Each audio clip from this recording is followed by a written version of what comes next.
포장은 크고 화려한데 내용물은 굉장히 초라한 경우가 있습니다. 내용물이 훨씬 중요한데 포장을 너무 크고 너무 화려하게 할 때 우리는 속빈 강정이다 혹은 빛 좋은 게살구다라고 얘기하곤 합니다. 우리 인생도 마찬가지입니다. 겉은 화려해 보이고 성공한 것처럼 보이는데 조금만 더 가까이 가보면 처절하게 실패한 인생이 있습니다. 오늘 우리가 살펴볼 사사기 9장의 아비멜렉의 인생이 바로 그랬습니다. 이스라엘 최초의 왕이라는 타이틀을 거머쥐었습니다. 그런데 성경은 그가 왕이라고 인정하지도 않고 성공적인 인생이 아니라 가장 불행한 인생을 살았다라고 고발하고 있습니다. 사사기 전체에서 가장 비극적인 인생 중 한 명으로 묘사되고 있습니다. 화요일부터 우리가 계속 아비멜렉 큐티를 하고 있는데요. 내일까지 이어집니다. 성경은 사사기 9장 전체를 할애해서 아비멜렉 스토리를 이어가고 있는데 무려 57절이나 되는 굉장히 긴 호흡으로 이야기를 끌고 가고 있습니다. 왜 이렇게 긴 이야기가 계속되느냐? 우리의 삶에 반면 교사로 삼을 내용이 너무 많기 때문입니다. 성공처럼 포장되어 있지만 그 포장을 뜯어보니까 속은 다 썩어 있고 실패한 인생이었다. 이런 인생 살면 안 된다라고 우리에게 성경이 경고하고 있는 겁니다. 겉이 아니라 속이 알찬 복된 삶을 살아야 하는데, 자, 그렇다면 이게 성공인지 아니면 성공을 가장한 성공으로 포장되기만 한 실패한 인생인지 우리가 잘 분별해야 되겠죠. 자, 그것을 분별하기 위해서 우리는 세 가지 질문을 스스로에게도 던져봐야 됩니다. 첫 번째 질문은 무엇이냐? 하나님의 부르심이 있는가라는 질문을 던져야 됩니다. 하나님의 부르심이 있는가? 이 아비멜렉은 하나님이 부르신 사사가 아닙니다. 스스로 일어난 사사입니다. 그래서 신학 용어로 사사를 젖지라 그러죠. 안티 젖지. 그러니까 반사사의 대표적인 사람이 바로 이 아비멜렉입니다. 1절을 보실까요? 9장 1절로 한번 가보시면 이제 아비멜렉이 본격적으로 등장을 하는데, 원래는 기드온의 아들 아비멜렉이라고 하는 게 맞습니다. 그런데 누구의 아들이라고 되어 있죠? 여룻바알. 여룻바알이 누구죠? 여룻바알이 기드온입니다. 기드온의 별명이에요. 자, 6장 32절로 한번 가보겠습니다. 앞으로 가셔서 하나님이 기드온을 처음 부르셨을 때 6장 32절을 보시면 기드온이 바알의 제단을 파괴합니다. 그리고 얻은 별명이 뭐죠? 네, 여룻바알입니다. 여룻바알은 바알이 그와 싸울 것이다 이런 뜻이거든요. 그러니까 굉장히 명예로운 이름입니다. 우상을 깨트린 사람, 그 누구도 무서워서 깨트리지 못했던 바알 우상을 깨트린 장본인, 그 사람이 바로 기드온이다 해서 이 기드온의 명예로운 이름이, 별명이 바로 여룻바알입니다.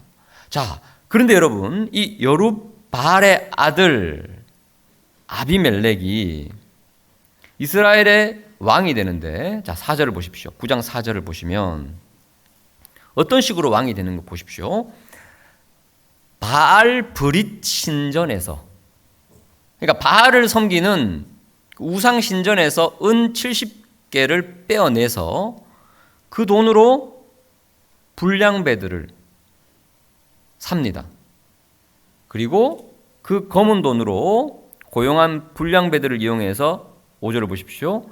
자신의 이복 형제들 70명을 한 번에 암살을 당합니다. 경쟁자들을 다 제거한 거예요. 여기서도 여룻바알의 아들이라고 되어 있죠.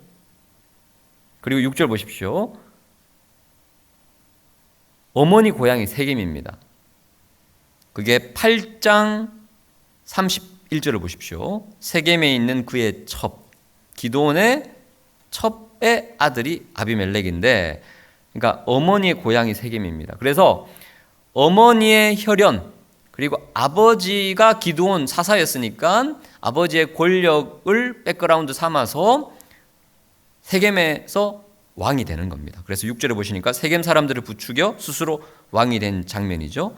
자, 이 아비멜렉이 이스라엘의 리더가 되는 방식이 뭡니까? 검은 돈으로 정치 자금을 조달해서 청부살인을 하고 정적들을, 그런데 이복 형제들이에요. 그들을 다 죽이고 스스로 왕이 된 겁니다. 이때까지 이스라엘의 지도자는 하나님이 임명하시고 하나님이 기름 부으시고 하나님이 함께 하셔서 이스라엘을 구원했고, 그리고 하나님의 소명으로부터 그 리더십이 발현이 됐습니다. 그런데 이 아비멜렉은요, 소명이 아니라 자신의 욕망으로 리더가 되는 겁니다. 하늘의 권위가 아니라 이 땅의 권위, 스스로 세속적으로 얻은 권위라고 할 수 있죠. 왜 이렇게 리더가 되기를 원했을까요? 이유가 있습니다. 자, 8장 23절을 보실까요? 8장 23절을 보시면 우리가 2주 전에 한번 살펴봤습니다.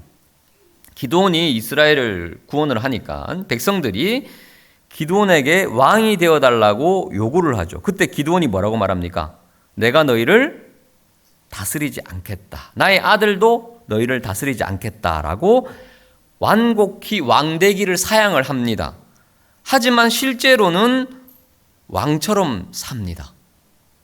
끝이 안 좋았던 인물이었죠. 자, 그래서 30절 보십시오.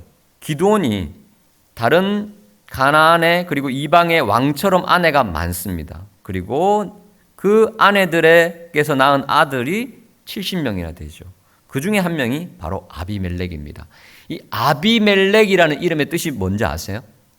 아비가 뭐냐 하면 우리나라 말 아빠와 굉장히 유사합니다. 셈족 언어이기 때문에 아브가 아버지라는 뜻이고 아비는 나의 아버지예요. 멜렉은 왕이라는 뜻입니다. 그러니까 나의 아버지는 왕이다라는 거예요. 이 아들 이름을 누가 지어줬다고요? 기드온이 지어줬어요. 기드온이 아들 이름을 나의 아버지는 왕이다. 그 말은 기드온의 욕망 가운데 뭐가 있는 겁니까 지금? 나는 왕이다. 아, 내가 어떻게 왕이 될 수 있겠어? 라고 말하지만 왕처럼 살았어요. 근데 그 모습을 보고 아비멜렉이 자란 거예요. 아비멜렉은 뭘 보고 자랍니까? 뭘 보고 성장합니까? 기드온의 말을 듣고 자란 게 아니라 기드온의 삶을 보고 자랍니다. 오, 이야, 사사로 살아가는 것, 이거 굉장히 큰 권력이네? 호의호식하면서 잘 살아갈 수 있겠네? 그럼 나도 사사가 돼야지. 근데 이전까지는요, 사사를 하나님이 임명하셨거든요. 근데 아비멜렉은 기다릴 수 없습니다. 내가 사사가 되고 싶은 거예요. 사람들을 고용해서 최초의 세습 리더가 되는 거예요. 왜 그렇습니까? 주변의 가나안 이방인들이 다 그렇게 하거든요. 그래서 권력을 물려받습니다. 이때까지 이스라엘 지도자는 모세가 그랬고 여호수아가 그랬고 앞선 사사들이 그랬던 것처럼 섬기는 자리였고 소명의 자리였고 헌신의 자리였습니다. 그런데 아비멜렉에서부터 와서는 달라집니다. 그 리더의 자리는 변질되어지고 굴림하고 주장하는 욕망의 자리, 탐욕의 자리로 오염되어 버린 겁니다. 이 세상 사람들은 이런 식으로 살아갑니다. 하나님을 모르니까 수단과 방법을 가리지 않고 성공하기 위해서, 높은 자리에 올라가기 위해서 다른 사람을 짓누르면서 살아갑니다. 그리고 주변에서 말합니다. 당신 성공했어 라고. 근데 여러분, 성도는 그렇지 않죠? 성도는 섬기기 위해서 하나님의 부르심에 순종합니다. 그런데 성도가 타락하면 어떻게 됩니까? 하나님의 부르심보다 나의 욕망이 우선이 됩니다. 하나님이 부르신 곳이 A인데 내 마음은 B에 가 있습니다. 그럼 무언가 변질된 거죠. 잘못된 거죠. 교회 안에서도 리더의 자리는 섬김의 자리가 되어야 되는데 굴림의 자리나 욕망의 자리로 변질되는 경우가 있습니다. 한국교회의 민낯이죠.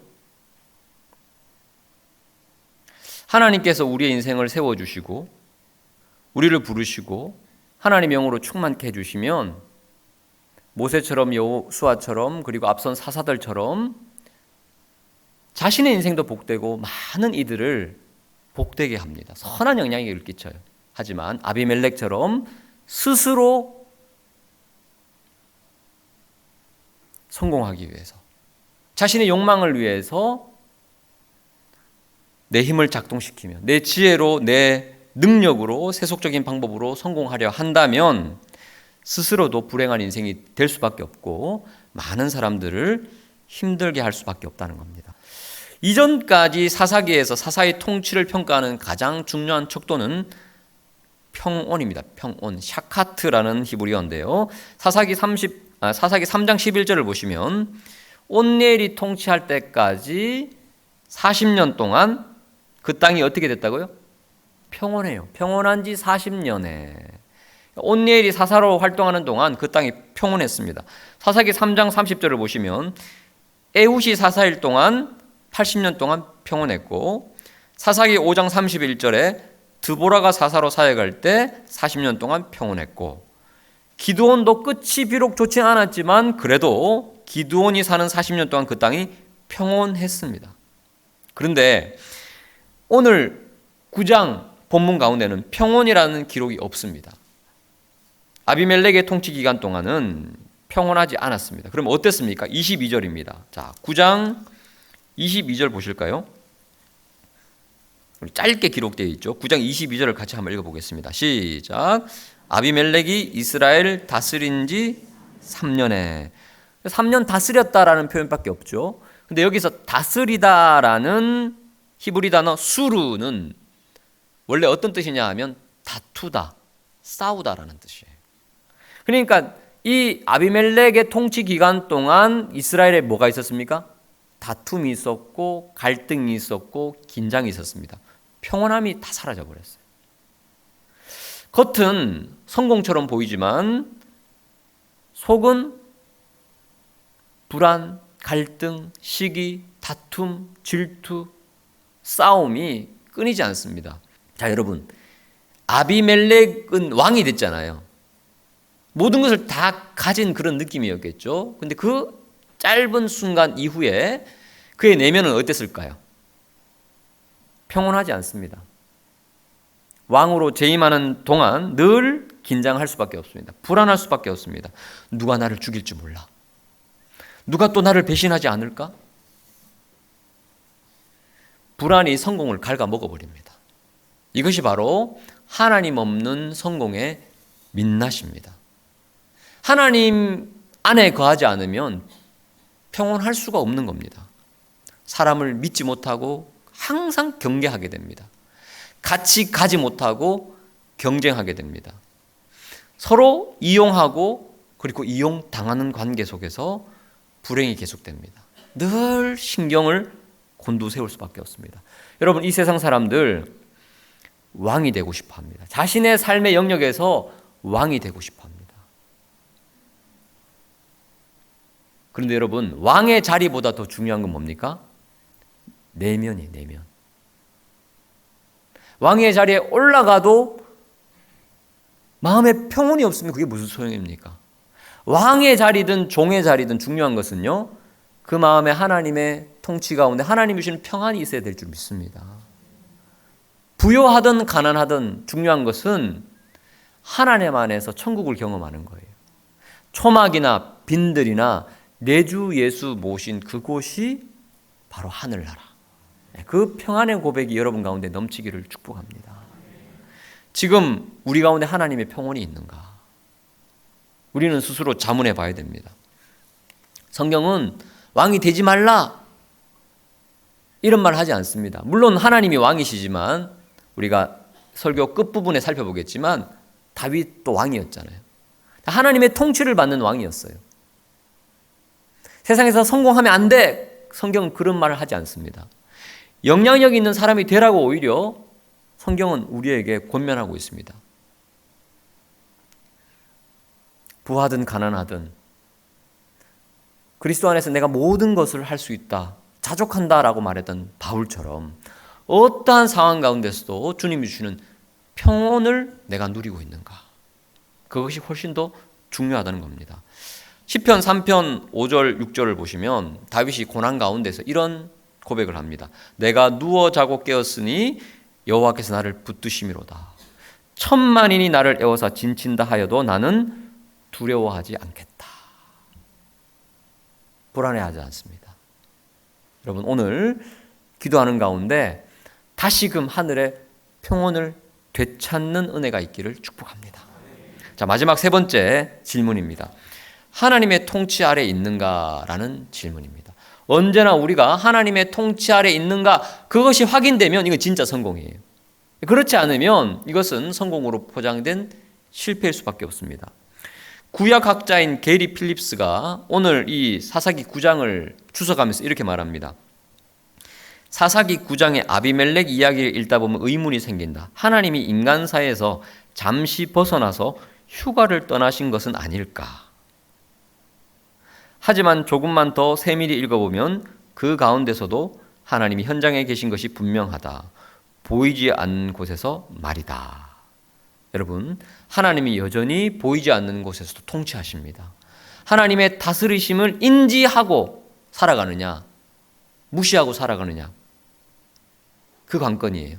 자, 22절을 보십시오. 9장 22절을 보시면 아비멜렉이 이스라엘 다스린 지 불과 3년입니다. 끝부분에서 23절 보십시오. 하나님이 아비멜렉과 세겜 사람들 사이에 악한 영을 보내시죠. 3년을 인내하면서 기다리셨던 하나님께서 드디어 일하기 시작하십니다. 아비멜렉과 세겜 사람들 사이에 이 배신감이 스며든 이유는 뭡니까? 하나님이 악한 영을 보내셨기 때문이에요. 그래서 이 둘 사이에 갈등이 생기고 균열이 가기 시작한 겁니다. 그리고 53절로 가시면요. 앞서 전쟁에서 이긴 듯 보이던 아비멜렉, 최후가 어떻게 됩니까? 53절. 한 여인이 맷돌 윗짝을 아비멜렉의 머리 위에 내려 던져 그의 두개골을 깨트립니다. 맷돌 맞아 죽어요. 아직 숨이 붙어 있습니다. 54절.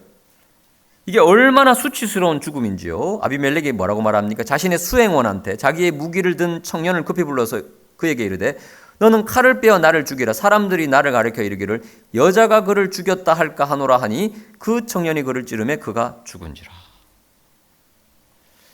정말 부끄러운, 전장에서 상대 적의 칼이나 화살이나 창에 찔려 죽은 것이 아니라 여인의 맷돌에 맞아 죽었다는 것이 이 죽는 순간까지 수치스러운 거예요. 성경은 이 사사기를 읽는, 묵상하는, 큐티하는 독자에게 무엇을 얘기합니까? 너 스스로 인생을 통제하게 되면 결국 이런 부끄러운 최후를 맞이할 수밖에 없다라고 말해요. 여인의 맷돌처럼 그냥 일상의 도구잖아요. 여인의 맷돌처럼 아무렇지도 않게 생각하던 그것 때문에 내 인생이 완전히 무너질 수도 있을 것이다라고 경고하는 겁니다. 스스로 인생을 컨트롤하려고 하지 말고 너의 인생을 온전히 바른 길로 컨트롤하시는 하나님께 내 인생을 맡기라라고 성경은 이야기하고 있는 겁니다. 저 안에 사랑하는 성도 여러분, 하나님의 통치를 벗어난 아비멜렉의 3년은 결코 성공이 아니었습니다. 성공으로 포장된 실패의 시간이었습니다. 결국 아비멜렉 이후에 이스라엘은 앞서 제가 말씀드렸던 것처럼 우하양 곡선을 계속 그리면서 어디까지 갑니까? 사사기 맨 끝장으로 한번 넘어가 보시죠. 사사기 맨 끝장.